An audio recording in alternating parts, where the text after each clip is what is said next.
What's up, everybody? Welcome to Table Talks, episode 5, with our guest here, Guttah. What's up, my man? How you doing? I'm great. How you doing? You just let me hang in for my a bad. second. Okay, I'm sorry. We got that all on camera, though. It's all good. Okay. I'm Wasil from Tastebreakers. This is Kato. This is Tay. What we got cooked this time is a pasta bolognese. Of course, we got the vegetarian option for Tay, and we have the ground beef option for us over here with some garlic bread on the side. And we're about to dig in, so let me know what you guys think. Wasting no time. Kato's really been waiting. excited because I get to bring all my friends onto this. Yeah. It's like just been been cool. a big reunion of energies. We get to see more into, your background, where you come from, hang out with your homies. Welcome to my life. And It's all been the cool so things far. in it. It's been cool. So Guttah, tell us a little bit about yourself. Part-time stripper. I work at Guttah's Boom Room. It's only open on Tuesday. I'm a professional dancer, choreographer, recording artist, fashionista, business owner, entrepreneur. Yeah. What was the first thing that you started in from a creative realm? I come from a sports background, so I play like basketball, football, baseball, soccer. I ran track. My mom tried to put me in tennis, didn't work out. Not all of them. Not everything, yeah, It's not about everything pretty works much out. every sport. You gotta give us a break on something. As I got older, it kind of like narrowed down to like basketball For sure. and like football.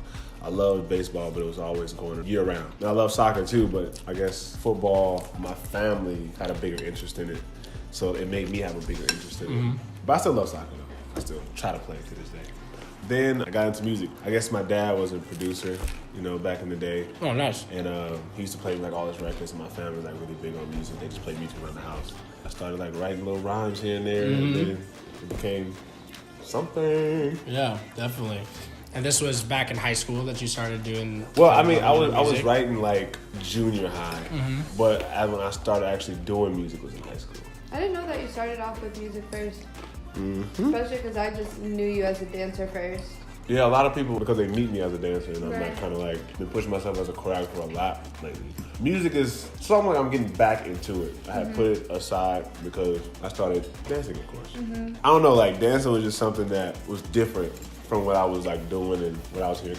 Music was always around, Right. sports was always around, but when dance came on, it gave me like a whole new feeling. Like it was Right. just.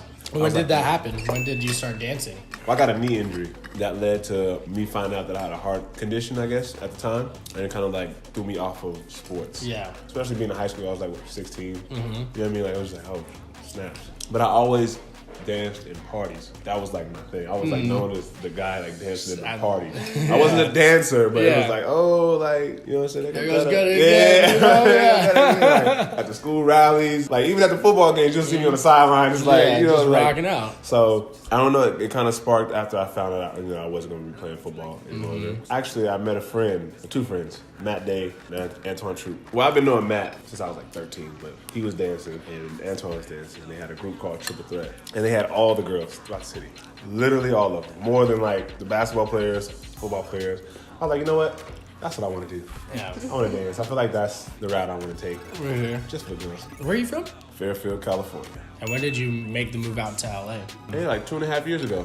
Cool. So you were and you've been dancing for obviously longer than that.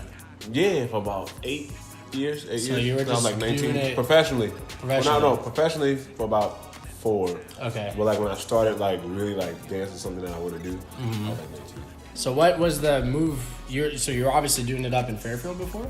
Fairfield and Sacramento. Cool. Cause I went to school in Sacramento. I did the community college thing. I went to Sacramento Community College. I went to the Art Institute. School just wasn't Yeah. not my thing. So, yeah. What made you want to come out here? I moved to LA because there's more opportunity than opportunities for dance. I feel like creative stuff in general, really. Yeah, for sure. artistically, yeah, for Artistically, for sure. Even a lot of the social media motivational coaches and stuff, like they moved to LA as well. It just seems like a big hub where you're going to meet a lot of people who might have a day grind, but also have a passion project that they're working on, or they fully commit to their passion project. You know and what I mean? it's definitely good for like networking. Definitely. It's hard to network in Timbuktu. Right. Absolutely, yeah, for sure. Yeah. And I'm sure you experienced that with your own career. I mean, like you mentioned earlier, you're not just stuck in the dance realm. You know, you have your own clothing brand as well. How did that start about for you creatively? Ever since I was like young, my mom always like dressed me nice. Whether it was like name brand stuff or like non-name brand stuff, I was always like dressed nice.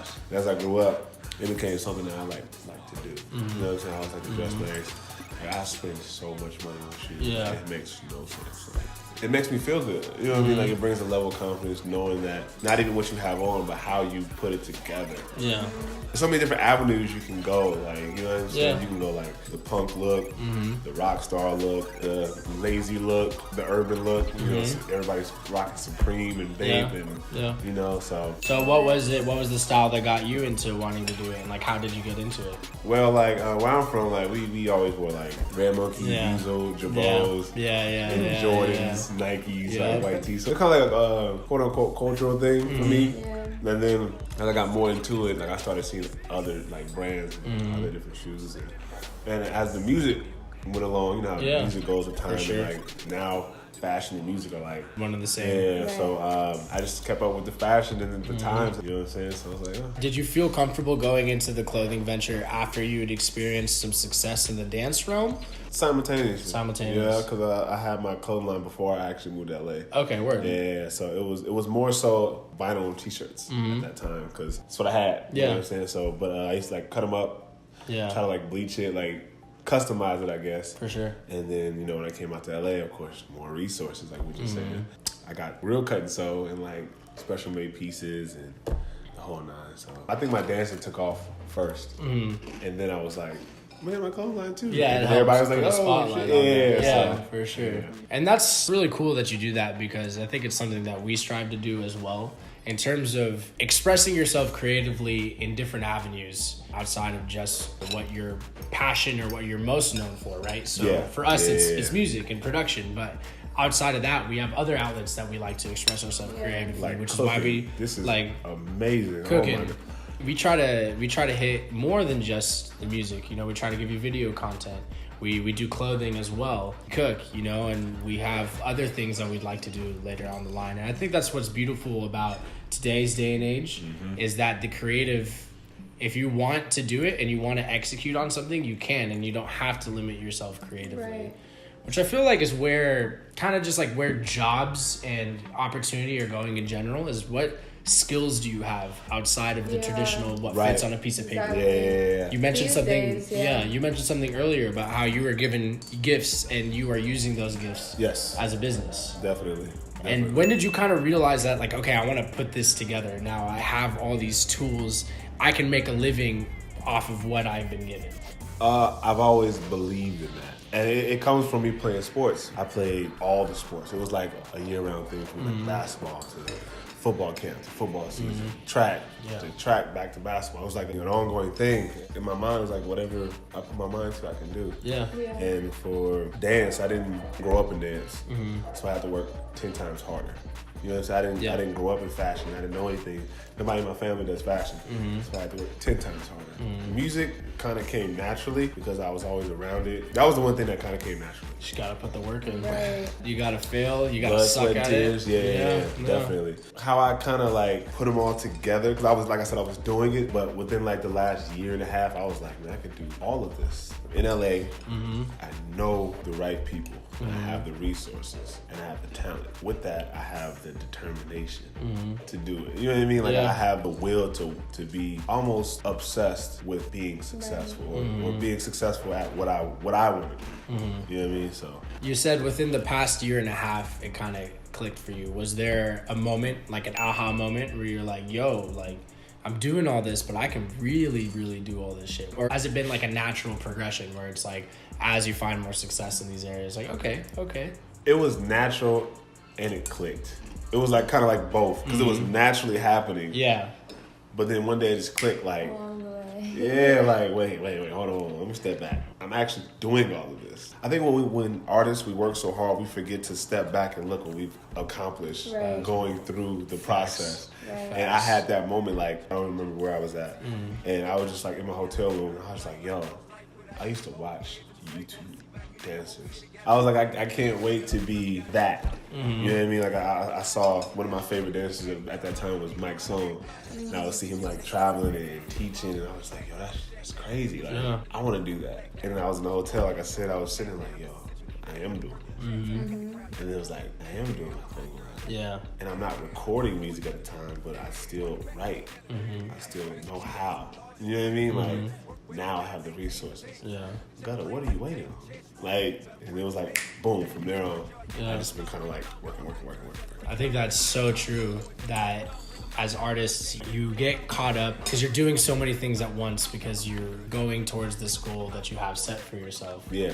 And you kind of, at least for me, I had these milestones that I had set for myself. Like, you know, like you said, I can't wait to be in LA. Oh, I can't wait to finish this. Oh, I can't wait to have been doing that. Yeah. And it's not until like the out of the blue conversations that Kato and I have, like, yo, we're doing this. Like, just 2 years ago, this was, for us, was nothing but a conversation, you know? But I mean, that's how it starts. That's how it starts. And I think that for artists, especially because, you know, it's such a roller coaster of emotions, it's important to take that step back. Yeah. As a creative, as an artist, whatever, and just be like, yo, like, this is part of the process. Truly, like, as cliche as it sounds, trust the process. Yeah. Because we beat up on ourselves. So when it's much. like, you don't even realize that a year ago, this is exactly what you wanted. Like, that you're exactly where you want to be. Right. The cool thing, too, about Guttah and the people that are in our circle is, like, a lot of dancers don't have this entrepreneur mindset that we have, where we're like, I am my own artist, my own business, my own brand, and there's a big difference between people who kind of just ride that wave and then people who are like making.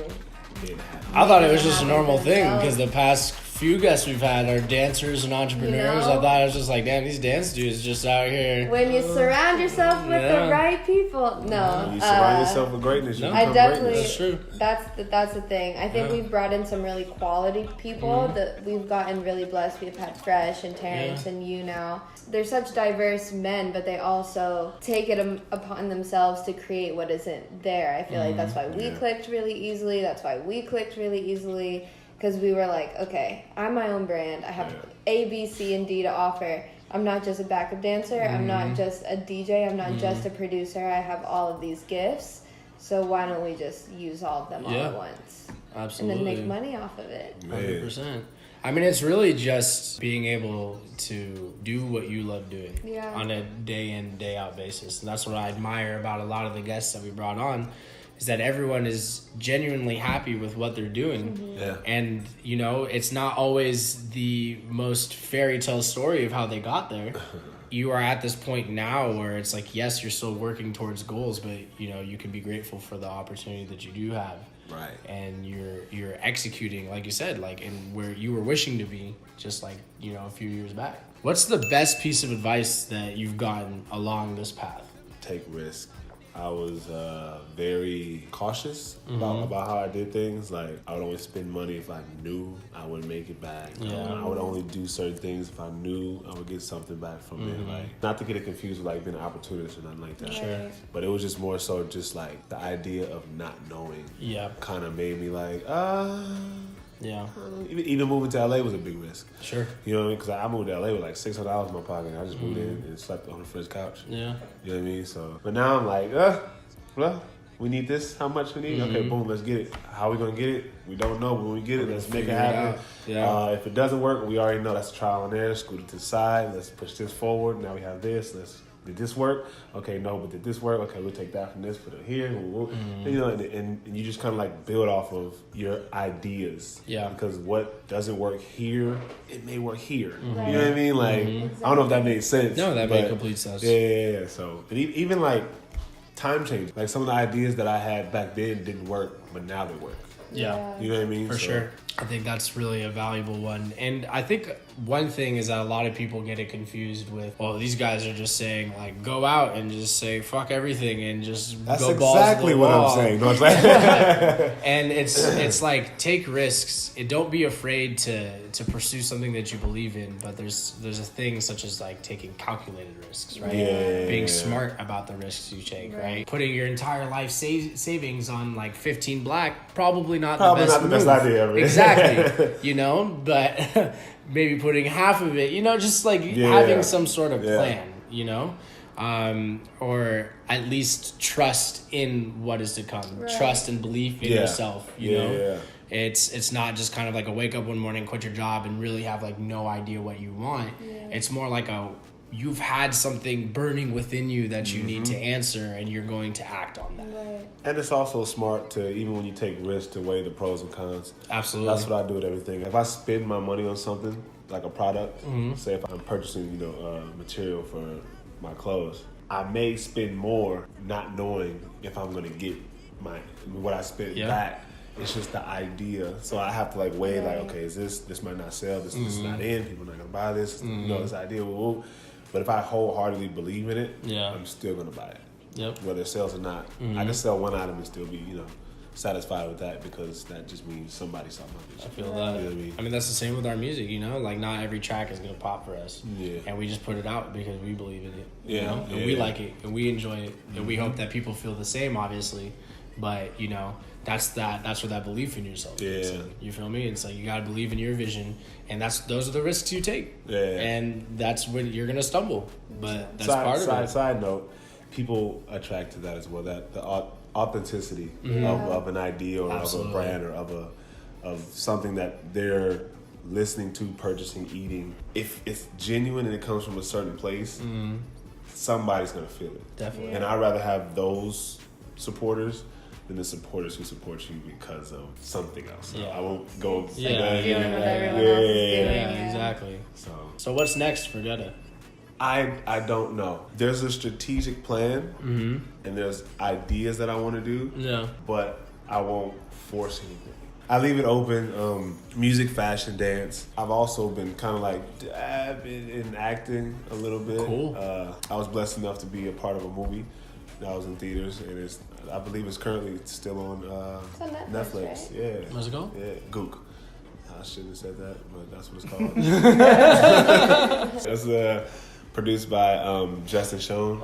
He's in 21 and Over and Twilight. The Asian dude in 21 Yeah. And David So, YouTuber. David So, he's from Sacramento. I met the guy back in the day. Yeah. And I also do like skits with Dietrich's. Dope. His YouTube account. Dietrich's the homie. He's used our track a couple times. Shout out Dietrich's. Daddy Dietrich. Yes, Daddy Dietrich's. But yeah, so I mean, it's really open. But whatever I do, I really take seriously. Yeah. And I like, if I'm gonna do it, I'm gonna do it. Yeah. You know what I mean? So it's really open. It really follows the conversation, Yeah. It follows the theme of the conversation. Yeah. Trust yourself. Yeah. Right. Trust yourself, take risks, and go for it. It seems that you really live by that. Yeah, no, I do. Yeah. I definitely I take a lot of risks. No, but definitely taking risks is good. Like, it taught me a lot. Like, I don't know, it taught me discipline. It's weird to say that. Yeah. I used to be one of those people to try to control the outcome of something. So if I say I'm going to do this, like, I see the outcome, and if it didn't get to that, I would be upset with myself. But taking so many risks and just failing, and understand that failing is part of the process, I've learned to, whether it was good or bad, I still learned something. Yeah. And it helped me, like, not be so frustrated about things that I couldn't control. Definitely. So last question here. You're stranded on an island. You can take one food with you. Seafood. Which seafood? That's a pretty big umbrella. That's a pretty big umbrella, Seafood. Seafood. Let's see what I can get. I could say I really like crab. That's a pretty realistic situation. If you're stranded on an island, odds are you're probably going to be eating a lot of crab. I'm down for some crab. Yeah, I like crab. I'll go against my vegetarianism for some island crab. If you're stranded on an island, this is kind of the only chance you got, Yeah. Well, that's it for Table Talks episode 5. Thank you guys for tuning in. Shout out to Guttah. Thank you for joining us. Shout out to y'all for having me. Of course. You can find me at King_Guttah. My clothing brand is BLACKBROWNZ, BLACKBROWNZ. Tay got the shirt on right now. Gang. Really dope. Instagram, Twitter, Facebook, Backpage, Pornhub.com. You can find me on all of that. And as always, if you like what you see, please hit the subscribe button. ASAP. And do that now. If I mentioned this last episode, if you guys have any guests that you want to see on here, feel free to hit us up. Comment, slide in our DMs, whatever. We respond. We like to have a good time. All right. Peace. Peace.